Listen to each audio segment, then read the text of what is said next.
Игра началась. В первом испытании участники должны добежать до отметки и обратно, не уронив при этом листок бумаги. Его нужно передать следующему в очереди. Здесь решающую роль играет скорость. Кто быстрее доберется до финишной прямой, тот и окажется ближе к победе. Следующее испытание уже чуть сложнее. Два участника из одной команды должны с помощью одного обруча дойти до финишной полосы. Команда, которая быстрее завершит эстафету, забирает победу.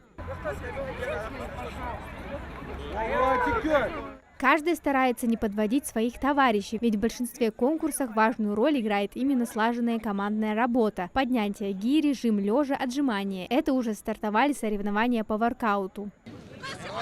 Выше. В следующей же эстафете игрокам поставлена задача пройти расстояние в мешках. По мнению участников, это одно из самых сложных испытаний, но поражения ребята не страшатся. Сегодня победа для них не самое важное. У нас в команде 5 человек, мы будем стараться победить, мы верим, что мы победим. Мы пришли сюда не за призами, а чтобы на память оставить воспоминания. Но одноклассники Элисхана твердо намерены победить. Для этого и собрали сильную команду. Сам я занимаюсь вольной борьбой, а все, кто со мной пришли, они футболисты.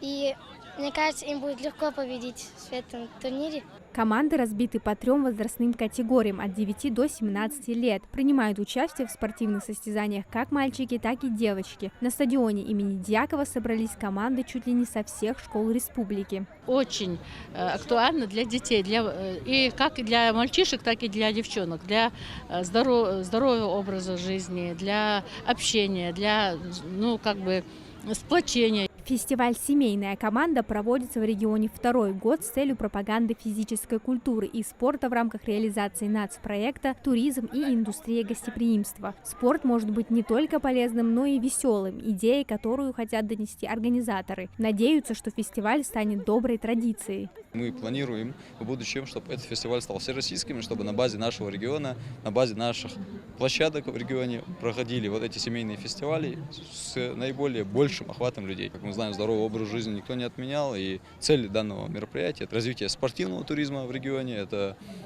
здоровый образ жизни, профилактика, укрепление семейных ценностей. Самая приятная часть мероприятия – награждение. Самые активные участники фестиваля ушли с ценными призами. Для детей выбрали именно то, что порадует их больше всего. Это велосипеды, самокаты и многое другое. Амина Зязикова, Билал Ахильгов, Магаз 24.